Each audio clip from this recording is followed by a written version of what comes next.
Thank you so much for joining me. I truly appreciate your time. And to get things started, let's have you just give us your full name, what year you are at your college, and the college that you go to.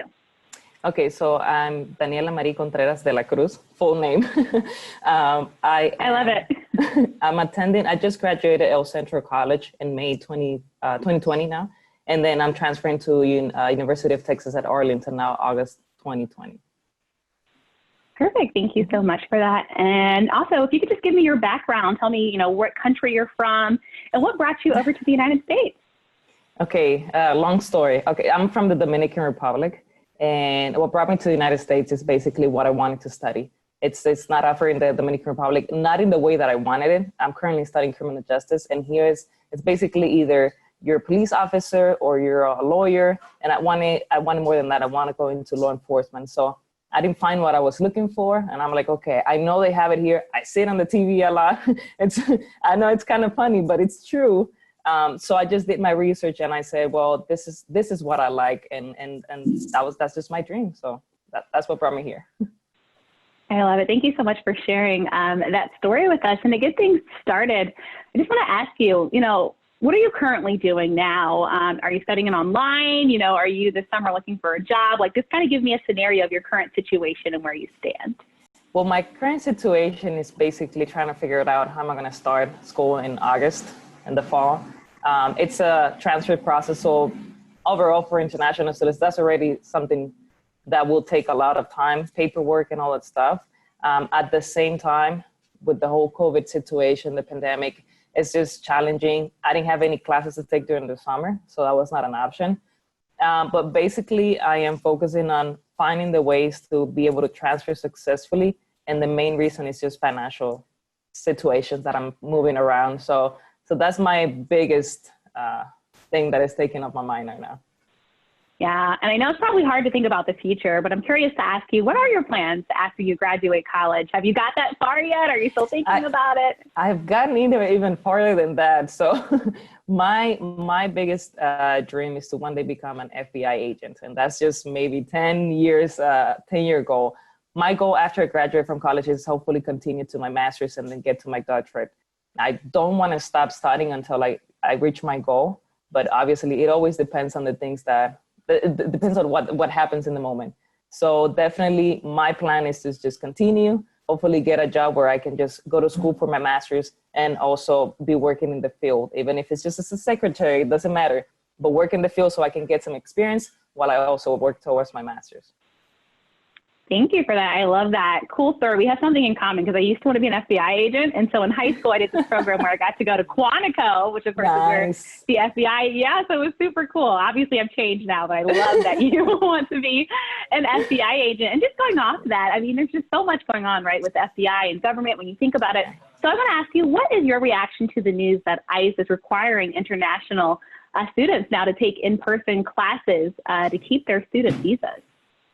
It doesn't make much sense. We are already part of the population, want it or not.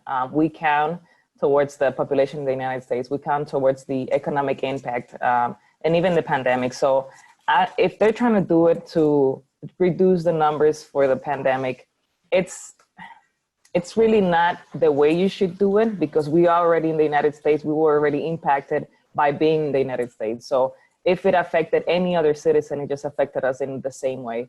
So I think that and I'm putting this in air quotes, just getting rid of us, it's not going to fix your problem. It was there before it happened not because of us. So I completely disagree. It's a lot of people that are working really hard. They're just it's not that easy to go back home and be like, okay, well, I'll just wait this semester until everything goes back to normal. I don't think they see it from our point of view. Yeah, I appreciate you sharing that. And you're right. I think it's sometimes hard for people to see others' point of view. I think we see that kind of happening in this country with all that's going on. And, just going off of that, tell me how it affects you overall. I mean, when you heard that, how has it affected you right now? What's kind of going on? Well, I will say I've been lucky with the whole situation because my way of thinking is that I've had it too easy compared to how I know a lot of people has been with this situation. When I heard the news, I already had my plans, I already had my classes, and I had everything set, because by this time you should have everything set to start in August. Like it's not a week before or a month before. So I already had my plans, and I'm just, like I said before, just figuring out the financials, but that has nothing to do with my classes or the way I'm going to take them. I was willing to go either in person, however they were going to do it, I was willing to do it. All my classes for my degree plan, they're only offered online. So that already affects me directly. So when I heard the news, it was late at night. I needed to make sure that it was true because you see it on social media first, but I had to do my readings. So it was true. And I just quickly sent emails to my advisors, to the Office of International Students, asking what were my options. Are there any classes that I can take in person just to keep my status? It doesn't matter which ones, just to keep the status. Obviously, the response is not immediate. I'm sure every other international student is just bombarding their school. But yeah, it honestly just redirected my plans, and I'll just do whatever I have to do to be able to stay. I appreciate you touching on that. And it sounds like, so you reached out to your college, but just curious, did they, once this decision was kind of handed down or you found out it was real, did Dallas College indicate whether students would return in person or online, or give you guys any clear options, or did you kind of have to do that initial outreach to kind of figure out what was going on and what was happening? So the school, at first, they announced that they were going to have a few in-person classes and then hybrid courses and online. When I selected my classes, I was under the impression that some of them were going to be in person, which I have no problem. It's perfect. Then I got an email that they were all online. I'm like, well, if I am allowed to do it, and I automatically thought it was going to be the same as the summer. So I guess I was like, well, I guess just take my classes online. Until I got that email, and it was like, oh, okay, now let's take a minute. Let's see what we do, where we go from now. Since I already have my associates, I completed all my core classes. So it's not like, let me just take a history class. I already have my core complete. So I currently don't have that many options to just try to play around. And I know a lot of people don't even have, because their colleges don't currently have in-person classes. They don't even have the option to look for something different, to just remain in the United States.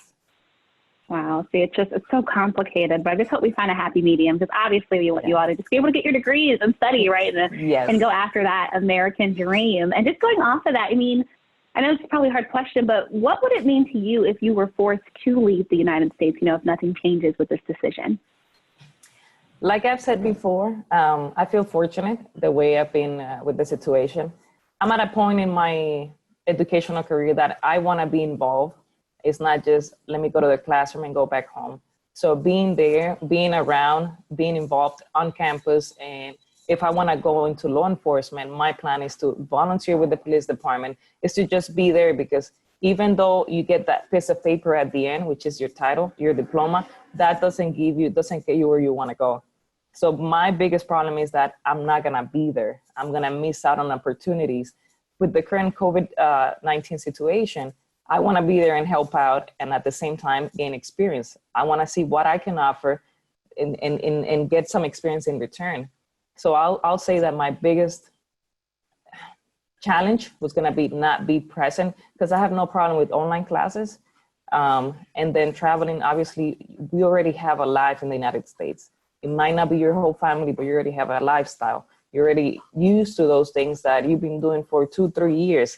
So just out of nowhere, okay, go back. And we're talking about no notice at all. It's just challenging, because a lot of people, they already got so used to the lifestyle that going back home it's going to be hard, that they don't have the funds to find those tickets to go back home. But then if they stay, they're staying illegally. So it's just complicated. Yeah, it's just a hard situation. And you touched on family, and just curious, are you, like, what is your current support system like? Are you here by yourself? Who's kind of supporting you through this process and this journey? Well, mainly my sponsor. I have a sponsor who has supported me, that was able to support me financially through my associate's degree. The reason why the financials has been a problem is because they can no longer support me through my last 2 years of undergraduate, but I still have the support of housing and food. So I'm grateful that I don't have to stress about that, even though I'm working out the financials for tuition and stuff. But I'm lucky and I'm fortunate that I don't have to worry about that. My family, my whole family is in the Dominican Republic. They're back home. And I just talk to them almost every day and try to make sure I keep that communication. But my main support as far as financials has been my sponsor. Perfect. Thank you for touching on that. And just kind of going off of that, I mean, do you feel that your voice is currently being heard in the student visa process and in conversations with your college? I like what we're doing. I feel very grateful to be part of this. And the college that I graduated from, they know that I owe a lot to them. When I had to make the transition to get to the United States, they were extremely helpful. And not only that, throughout my associates process, they allowed me to get involved. And like I said, get into that lifestyle of volunteering, helping out, and getting your name recognized. As an international student, you have to make yourself stand out, because a lot of those students already come with experiences with the curriculum from high school, from opportunities they had, which is fair because it's just been their life. But then you come in as the new person, you want to make sure that you stand out. So it's just, yeah, trying to get used to all this and just the lifestyle, basically. Yeah, I appreciate you touching. And I know this is a hard topic, but I appreciate just how candid and open that you're being. I think it's going to really help others who are in similar situations. And just going off of that, I mean, has the stress of navigating the student visa process affected you at all?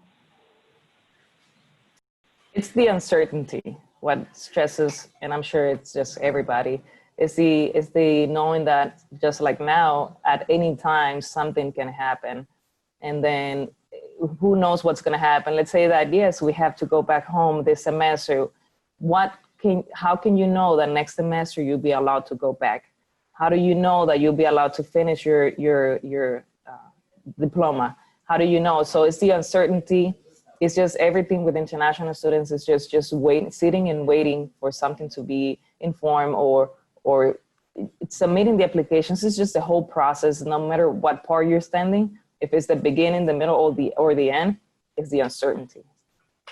So yeah, it can be stressful. It's hard. Yeah. It's so hard, right? When you're not certain, right? You're not sure, yes. And it's hard. Most of us I feel like this plant lifestyle, but when we don't have that, it's rough. It's rough. Yeah. And then just going off of that, I'm so curious to hear, if you had the chance, Daniela, to speak directly to government officials on this issue, what would you tell them? I think I will say what I told you in the beginning, that just in air quotes again, getting rid of international students, even if it's just for a temporary time, it is not going to fix the problem. And I see it the other way. We can help. A lot of international students are in the medical profession, and we can help. And I know because international students have this trait that they want to make sure they do everything they can because they feel grateful with the opportunity they were given to go start in the United States. It's not easy. I think the way they see it is that you're fortunate to be here. We are, but it's not that easy. It's leaving where you are, where you've been your whole life, investing a lot of money into it because it is not cheap. So it is a sacrifice. So we are grateful with the opportunity that we're given to study in the United States, to achieve the dreams that we have. So I would say instead of just saying, okay, go back home, let us work on this, just make us part of the solution. Let us help you fix the problem, and not just fix the problem, that sounds too easy, but let us contribute towards where you want to go. Don't just say, okay, let's push them aside, and now let's just do our thing. I don't think that's the solution. I think that's just and I don't know if this is gonna sound right, but a childish and just easy fix without thinking the consequences that international students are gonna suffer, that the schools are gonna suffer, because we represent a big part in their revenue. We pay more than residents. It's like I don't think they're looking at the bigger picture.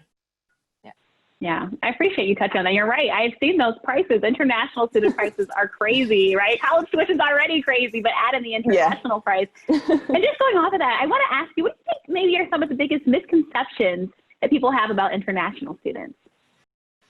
I will say the biggest one is thinking that it's just easy, that anybody can just say, you know what, I'm going to go to study to the United States and that's it. But it is not. It is a sacrifice. It's being away from the ones you love. It's just not having that support system. Is that if you're stressing in classes, You can only reach out by phone. And a lot of people suffer from anxiety, depression. And I cannot imagine what it is to be stressing and just being depressed because you're away from home and not being able to go back either because you have classes, because you have to. It's not that easy. It's not like, oh, I'm not feeling well, let me just go home and be with my family for a while or my friends. And I would say that that's the biggest misconception. And and I'm sure it affects a lot of international students, the way they're seeing, like it's just so easy, and it's not true. Yeah, I appreciate that. Just a couple more questions. You know, is there anything like someone like me can do or other students at your campus to kind of help you in this fight? Well, I will say use your voices. I've seen a lot of on social media, but at the same time, using our voices, we have to be conscious on what we say. We want to make clear comments. We don't want to be ignorant. We don't want to be aggressive.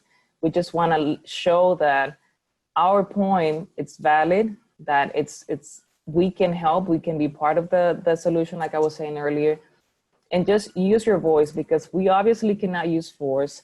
So I think our biggest weapon right now is your voice. Social media is a big catheter for this type of situation. So that's what I'm saying. Just be careful with the things you put out there, because we don't want to come out aggressive. We don't want to just look like, okay, now there are problems, so now let's just push them aside. So we need to be careful with the things we say, the way we say it. Just do some reading beforehand and just use your voices, no matter at what level. If you want to go local, stay at your community, but use your voice. I love that. The power of using our voices. And Daniela, before I let you go, just any last words that you want to say? I just want to say that I really like what you're doing. I really support your organization. I was doing some reading and I really like the idea of what you're doing in general. So that's all. And to all the international students out there, just use your voice, no matter, even if it's just educating another person about your situation. You don't have to be, like I was saying, aggressive. You don't have to be demeaning. It's just saying, this is my situation. Just get to know me, get to know my population, which is the international students. And that way they're more informed. They're not ignorant, because sometimes those comments come from ignorance. So just, even if it's just informing another person, the classmate that sits next to you, about your situation and how hard it was for you to go to the United States, just let them know how it is. I appreciate that so much, Daniel. Thank you so much for your time. And thank you for your kind words. I know me and my coworkers really appreciate that. My pleasure.